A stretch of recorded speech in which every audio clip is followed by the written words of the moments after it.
So Yellow enters the One Piece card game in OP03, and if you haven't taken a look at the video that I just did, which is the Big Mom or Charlotte Linlin, the beginner guide for that, you definitely should watch that, because this video is going to be about the counterpart, which is Katakuri. It's going to be less of a beginner's guide, more of an overview, because most of the cards that we're going to be talking about using in the deck, etc., are going to be the same thing as Big Mom. So if you want to see all of the card breakdown and things like that, definitely watch that video first and then come back to this. The Katakuri leader is pretty straightforward. He says that when you have one attached Don, when attacking, you can look at the top card of your life or your opponent's life area, and then you can place it on top again or the bottom. And the kicker is that you get 1,000 power during that battle. So basically you have, for one Don, two very powerful effects. You get to go to 7,000 as a leader when attacking, and you get to manipulate your life and as well as your opponent's. This means all of the yellow stuff that you want to trigger, you can continue to make sure, or just to place at the bottom whenever that you want to. So that way you get the trigger, or you don't want to see that. And I think I mentioned this before, or I may have mentioned it before, but the concept, in my opinion at least, is that things that you see where you know you have trigger effects, so things like the arrow, things like the free blocker, or whatever it may be, even like Thunderbolt, you know that you can plan that out later into the game, whether you're at 5 life, 2 life, whatever it may be, and you can put that either on top or at the bottom. And a lot of the time I like to, for instance, as far as like what makes this different from the other leader like Big Mom or any of the other yellow leaders, is that the fact that you can plan that out. So again, like, you know that you have a free blocker at the top, you can place that at the bottom. So if you count your life until that point, you know in that particular instance later into the game, you can trigger that effect and get a free blocker or get that free life, right? And that's what makes this a higher ceiling deck, in my opinion.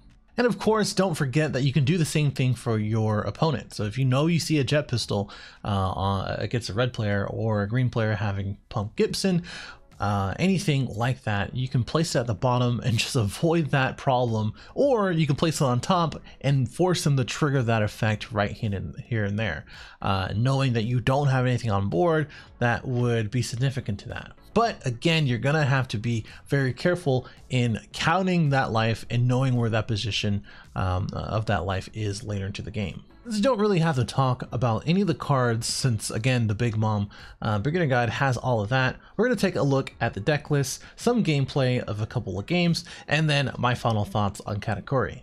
The deck list is really catered towards the style of Katakuri, right? Where you have that one Don pretty much at any time and have an additional play afterwards. For instance, if you're going first, you're going to be playing the Pudding to look at the top 4, right? The 3 costs, you can, at 3 Don, you can play the Pero and it remains the same. You know, you swing for 5.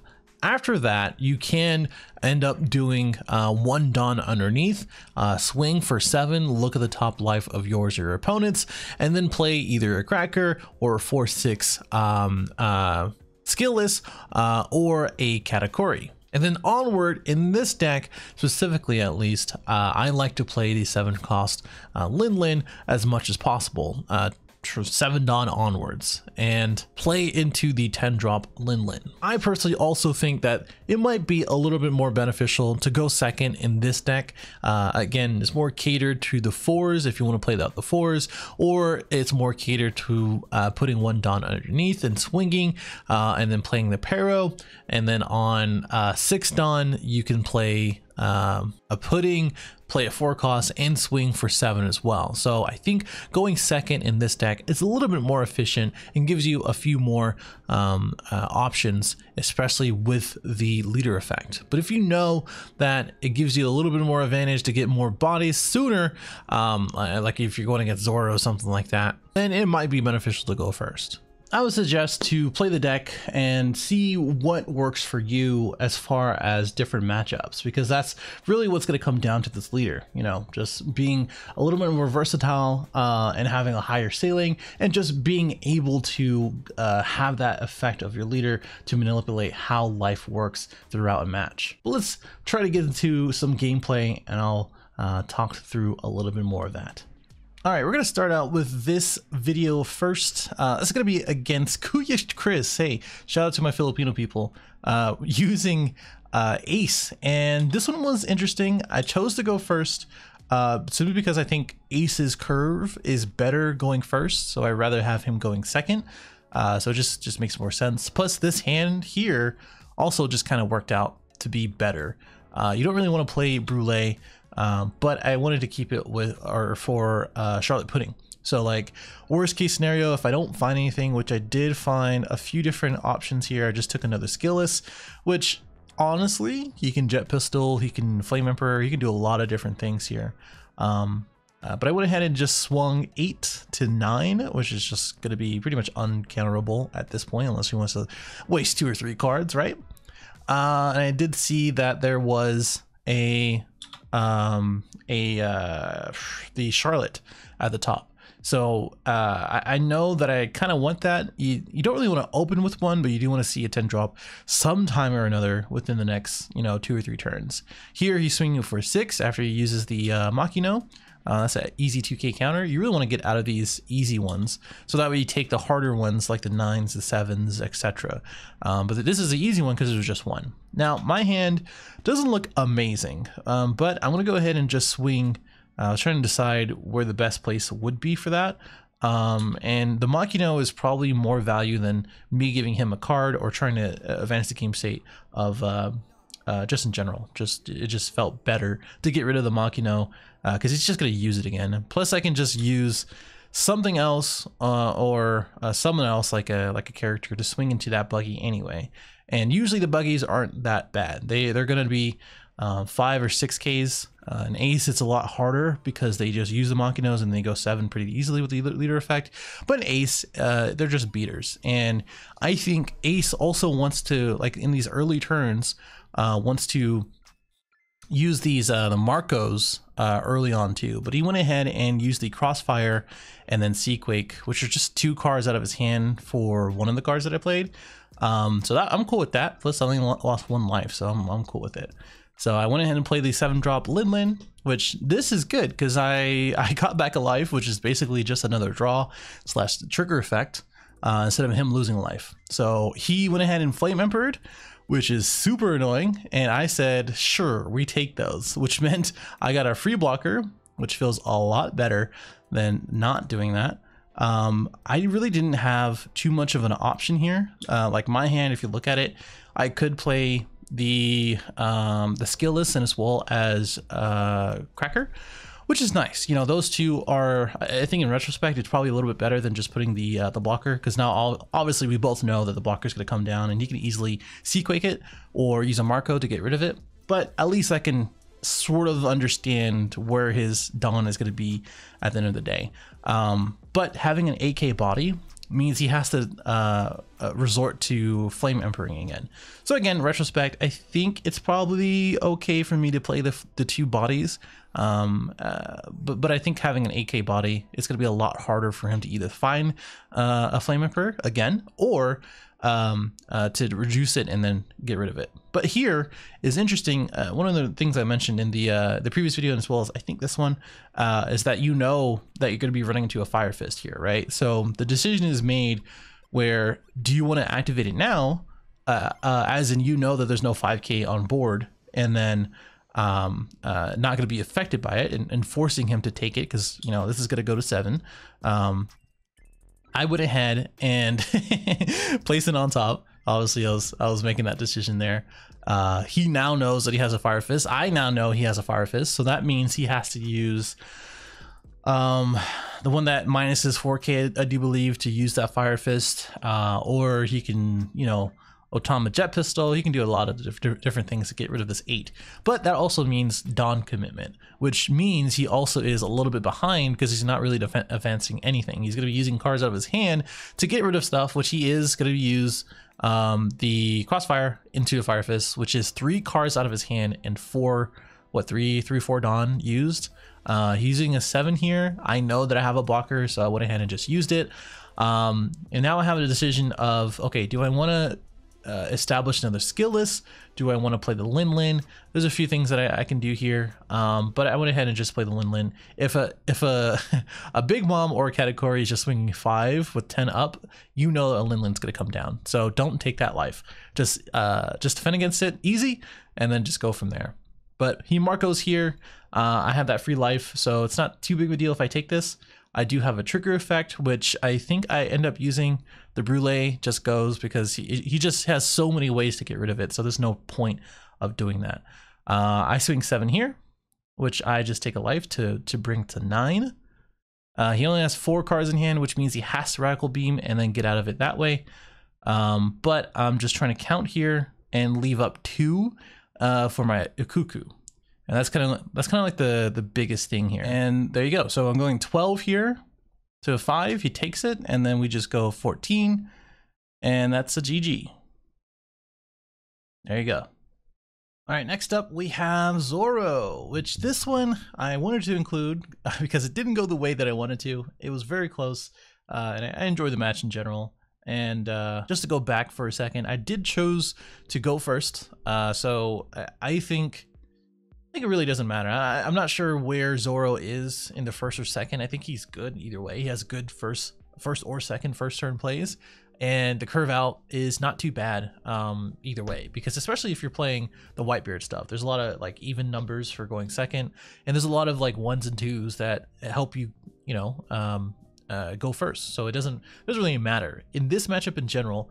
I think you don't have too much of like board clearing or just like doing anything just like to take care of their board, which is what Zoro wants. They want to have a wide board, swing a lot at a time, and basically just rush you down a lot, right? And I think Zoro is also one of the best decks out of OP03 still. Like he got a lot of support of the Whitebeard Pirates and things like that. But nonetheless, this is where I'm mulliganing. I think I do mulligan out of this. I chose to go first. There's 3 2Ks, which, you know, it's not too bad. I think if you do keep the 2Ks, there's a lot of like 2K or 6K swings, so it's not too bad. But I am going first. I wanted a Charlotte. I got one. And these other cards are really more catered towards the going second. And we did bottom deck a Lin Lin, which, you know, I don't know how often you play Lin Lin. I think you have to be pretty aggressive to play Lin Lin in this matchup. So that's why I bottom decked it, and it didn't really mind it. And I don't think you play any of your other like lower costs. I think you played a lot of the Paros, which I personally didn't want. I didn't bottom deck an Arrow because that just tells me that I have an extra life later into the game. That's basically what it is. I don't need that right now. I also don't need it because I'm not 2 or less life anyway. So that's one of the things that you have to keep in mind as Katakuri as well, if you're including that into your build. I also have 1 in hand, so I don't really need another one. I was thinking of what to discard or trash, which Smoothie is going to be the right play because obviously you don't want to take a life in this matchup. And this is why Zoro is very annoying, especially if it gets another buggy. This Thatch is also annoying because it gets 2K power, so that's really cool. Very cool. Very awesome. Wow, look at that jet pistol. Do you want it? You know, I wanted to trigger it just to get rid of my Char the Pudding, but because he has so many 1-drops out or like lower costs out, I'm gonna need to swing into him anyway. And my 4-drop category was not gonna be live, and my Cracker means I have to take 2 life in order to use this effect, which is not too bad, but still. I did tap out here, which I can get rid of the Cracker to get out of that 5K swing. And again, you wanna block out the easy ones. We get another 2K, which is good, and then we lose our Pudding anyway, so that's awesome. We are far left to his 3. He didn't swing with these other guys, which is the smart play because he knows I'm just gonna be beating him down anyway. We're gonna go 7 here, and then I think we're gonna play our 4-drop. Look at his top life or ours after we swing 7, which is what you want to do anyway. Yeah, you can keep that? Question mark? I'm pretty sure you just keep that. Okay, I bottom decked it. Well, previous Android is gonna forget where my jet pistol is. So I get to have another chance though. So there's a jet pistol. We're gonna bottom deck it. I think at that time I was like, wait, there's a jet pistol there. Why did I bottom deck that? he can have the Izu, which is just another one cost. I think at the time I was just like, I didn't want to give him another one cost to play and search. Which again, why Zoro is so good. Like, they're attackers that draw you stuff, which in any game, for my card game players out there, anybody out there, you should know that aggro and draw should not go together. So I didn't have any one costs. It just didn't feel right to do that. We do have the arrow, which is perfect. We're just gonna make him go to 4, and then we're gonna counter out of it. It's looking a little grim. I'll let you know right now. And if anything, that's again how Zoro plays, how Zoro is in general. So after that, he plays the Makino to swing for 7, I do believe. It's gonna feel bad to pitch 2 2Ks, but it is what it is. Now it is the fact of cleaning up, because there's no benefit of me swinging to life. And I think what I'm gonna do here is just swing at these easier ones. And then I did see a blocker on my end. I play a blocker, so now I have 2 attacks that are kind of guaranteed to not go through. So we're just gonna play it for that one swing. He's rethinking his options here. I get rid of the blocker because he can play a Marco at any time and pop one of my blockers. And I think I blocked this too. Okay, we just use it at Kiku instead, and we can counter out of this if I really need to. Doesn't feel great. I think we probably just block and then counter out the other. But he has the option to put more Dawn on, which is why I counter out here. And he doesn't swing, which is suspect. It's very suspect. See, the issue here is, again, just being behind. Being behind is really the biggest thing about this matchup, and just Zoro in general. Now, since I am behind, I have the choice of trying to go for game and swinging everywhere that I can and try to survive otherwise. I do have the arrow, which is silly now that I think about it, since I don't have any cards in hand. He does have a Marco, so even if I went hard on the life, it doesn't really matter. I think we can go relatively hard. Yeah, we go a little hard here. I think I misplayed towards the end here, because he easily pops this, and then I just go into straight up defense mode. And he's probably gonna swing. Okay, well, he doesn't swing, he just gets out of that. And I kind of realized that I just don't have enough stuff, because if he has 2 radical beams, which again, I think this is like, he should have just swung with a Marco. I think he was just a little too scared on this one. So I'm just swinging 9 to get out of the first radical beam, which doesn't make much difference, because we're just gonna swing I think 9 and then the rest on a category, which we almost got there, but he has 2 radical beams and I concede. So that is, again, one of the things I would say is just to watch out for, well, a couple things. For one, I think yellow in general doesn't have much of board control. So like, if you can put out multiple threats that are hard to get rid of, or just multiple threats in general, they can't really do too much unless they do really well to put out their own threats and just swing at them, right? Which I think in this matchup, like going face every single time might be the play, and it also might be the fact of just going second. I don't think any of the bigger moms is going to help here as well. I also think that it is just trying to keep up with Zoro is just very difficult. But hopefully that gives you a little insight of where, you know, something can kind of turn. And also he just had the cards. He had radical beam, and then guard point. So it's like, I mean, that if his hand was not that great, you know, it would be a little bit different. But I think this player did really well to plan out his defense. All right, next up is Magellan. This guy's name is Mid-Piece, very creative. So I think this is right after the other match, and I did choose to go first, which in this matchup I think is fine. I think the Magellan does want to go first, but I just feel more comfortable going first, especially with this hand. Now I have 2 Paros and I can play it on curve. I think going second wouldn't be too bad, because you have that extra Dawn going second. You can play the Pero and then the extra Dawn to put on your leader and then swing. for 7 and also have that 5k body. And then Magellan again might be inclined to go second anyway. So in retrospect, again, I think it's probably better to go second in this matchup, but I don't think it really made too much of a difference anyway. So he plays out the Impel down. I think he looks at the top 5 or something like that. Rest it, all that jazz. We swing 5. He takes it easily, and then I play out my Pero. Plays out a 2 cost. I take the 7. And then not really much to say here. I think we just place one on the lead. Look at the top. I want the 2k, so I may as well take it. And then we play the skillless. You can play king. You know, Magellan players play king. They play a number of things, but it looks like he just plays out the Magellan instead. I did get the Opera. Another 4 cost. We're gonna swing 6 here. That way you put 1 on the lead. I don't know why I looked at my life again. It's just a habit on Sim, I think. So don't make fun of me on that one.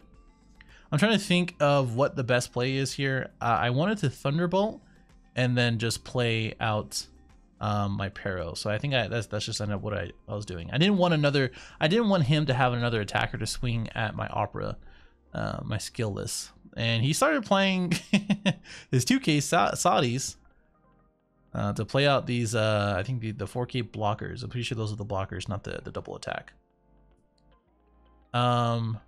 And now we're just swinging 7 because he's tapped out. He gets 1 back. We're swinging 7 again. He takes that one.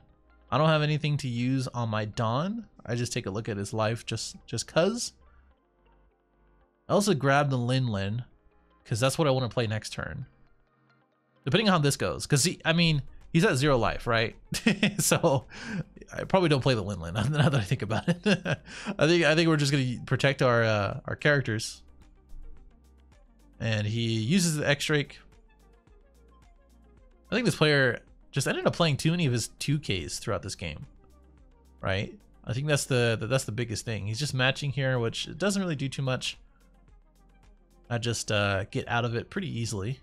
And now he only has 2 Dawn, which is probably Hell's Judgment, and he probably has he has his blocker as well. So I think probably going 5 with Pudding, making him choose what to Hell's Judgment, and then I actually don't remember what I did here, so you're gonna have to bear with me here. Oh yes, I went 8 here because Hell Judgment is -3, which means it's still a 5k attack, and he disconnected. So I think he misplayed here. I think he should not have blocked in Hell's Judgment. So I think that was definitely just an L on his part. But a lot of this match, I think, just in general, just like to overview it, I think it was just a lot of him playing a lot of his 2Ks, not having defense, and just some of this decision making wasn't that great. Katakuri just enables you to make better decision making because you know what's in your life. You get to play these things that are like when you get punished, like Pero, you get the draw. You have the option to gain life and lose life, or make them trash life. So there's a lot of things that Katakuri does, but I think overall this is a pretty like on curve, just play your hand type thing match.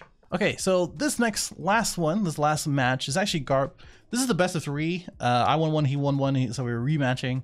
This one is actually pretty good as far as a match, and I also wanted to showcase how difficult it is to go against Black. Because red in itself is kind of annoying, but Black can remove pretty much anything that you got on the board, and the fact that Borsalino exists, and you really just don't have an answer for it. So you just have to play around it, and you have to play through it. That's the real big thing.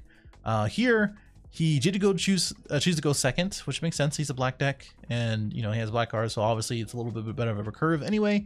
Some red cards are good on going second anyway as well. For myself, I didn't really mind going first because I do have a Pudding, which is going to be one of the better things to start out with. What is not good is that I saw 2 Puddings, and the other Charlotte is not that great because I don't really want to take life in this matchup going against red. So I did move the Shrusen at the bottom which it is important later on. It's a 2k that I can use later on. And then he I discarded the Brule because it's easy to get rid of. So I like in this matchup, he can easily play Kobe or something else like that and then just get rid of it. So I left that one at the top. So now I'm going to have 2. I see a Sakazuki through my Katakuri 4-drop. And I can't use the effect, obviously, because he is a multicolor leader. It's just so much easier for him to negate that effect for sure. So again, black is very annoying because they have Kobe, they have Sakazuki, they have Marco, they have all of these things, obviously in Garb, that really just gets rid of everything that you want to use. I did draw into a Lin, which is awesome because now I'm going to just swing into the 3K. It's going to have 2 cards out of his hand. Him tapped out. It's not going to be a good idea to do that. I play the Lin. He trashes the life, which is just nuts. My hand is not that great. I would like the life instead, but he trashed the life. And that's very interesting. So he's going to choose the Lin. It's a 5 cost now, so Sakazuki can get rid of it. We know that we gave him 1 because of the life. We're going to defend against these last 2. And then a 7k swing is coming in. I don't like that, but we go down to 1. We draw another Lin, which is not great. He used all his Dawn, which is Garp's this very annoying thing. He discards a 2k to pop with the Kobe. I say screw it. I say give me another life. And he just denies me. He just denies me a life. So I just swing for face. And I predict that he has a Radical Beam. So I'd rather deal with the Radical Beam now than I would for anything else. I think it's not too bad of an idea to swing into one of his characters. But he's at 0 life. I'm at 1. I have a pretty okay hand. 2 2Ks. This arrow that I get out of this 7k swing. He has to commit these other two or three Dawn in order to swing, which he doesn't. He just wants to protect his life, which makes sense. I swing here for 8 because Borsalino is 6. I forgot that he had a Radical Beam or 1 up, so he just gets out of that pretty easily. And then I swing 7, knowing that I have a Shrews in here. And he gets out of it for Borsalino. I say, you know what? If I'm passing here and I didn't use all my Dawn to swing, which I didn't have enough. So I want to pause here. So knowing that he has 1 open says either Radical Beam or Guard Point, right? So I would have to swing of my 3 swings pretty much perfectly. So I would have to swing enough to go against his 3k, swing enough to go against his Borsalino, etc. So I think if you're a risk taker in that instance, I think it's fine to commit a lot of Dawn to your leader, the 7-drop, and the 1k. I think if you go 7 with the 1k, well, better yet 9. I mean, it's gonna be one of those, right? Probably 8 or 9 would probably be better. That's a lot of Dawn. So if you're spending 8 Dawn, you probably go 6. Yeah, 6 on the pudding. Well, maybe even 9. I think you go 9 on the pudding, 9 on the Lin, and then the rest on the leader, depending if he takes it. And that's probably where I would have done if I didn't want to believe that I can survive this next turn, which my hand kind of says so. I think, again, in retrospect, just being more aggressive for that last turn probably was the better idea. Because knowing, well, let's play it out. I'll show you what happens here. But knowing that I know what I know now at the end of it, I think we could have got there if we swung 9-9-7. I believe. Okay, so we got out of his first initial attack using the arrow and as well as a 2k.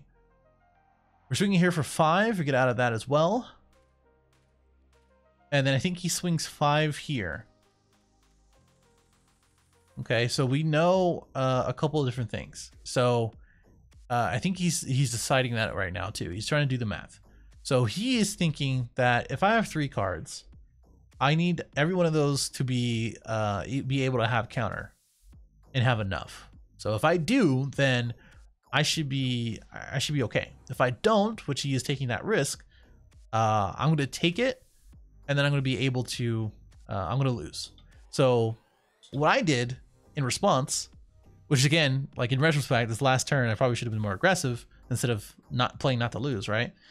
Is that I know that he is tweaking 5, which means he has the option to put 8 on this Khalifa, and not swing with the 3K. You'll have the blocker, which doesn't make sense. This doesn't matter because I have more attacks than what his blocker can get around. Which means that I have a Sanjay in hand, a 2K, and then a Struzen in life, another 2K. The most he can get to is 8. I can get to 9 guaranteed. So I take this, and he swings for 8. I get out of it, and then he's forced to pass the turn. And effectively, obviously, here I have to make the decision to do the math right. So I swing 7. He has 2 cards in hand. Even if he did get out of that somehow, I still have three attacks, and then I win, right? So again, I think in retrospect, I probably could have won a turn earlier. And I think here was a good opportunity to show why Katakuri is so good. The fact that I knew it was in his life, obviously because of the 8-drop. I got rid of the Borsalino because it got around his static ability. And the other part of it is that I knew exactly what was in his life, or what was in my life, I should say. And because of that, I was able to get out of his last attack, and pretty much guarantee the win. So it's just stuff like that that you have to keep in mind, and as well as watch out for when playing this deck and just in general. But hopefully this helped out just in general as far as understanding the gameplay, how I play, what you should do and what you shouldn't do, etc. Right? And hopefully this was just good in general. So if you do rather see gameplay instead of just like this long talking thing, let me know in the comments, and I'm more than happy to do like a small deck profile and then just gameplay in general. And if not, let me know as well. But hopefully you enjoyed. Thanks for watching, and I'll see you in the next one. Later.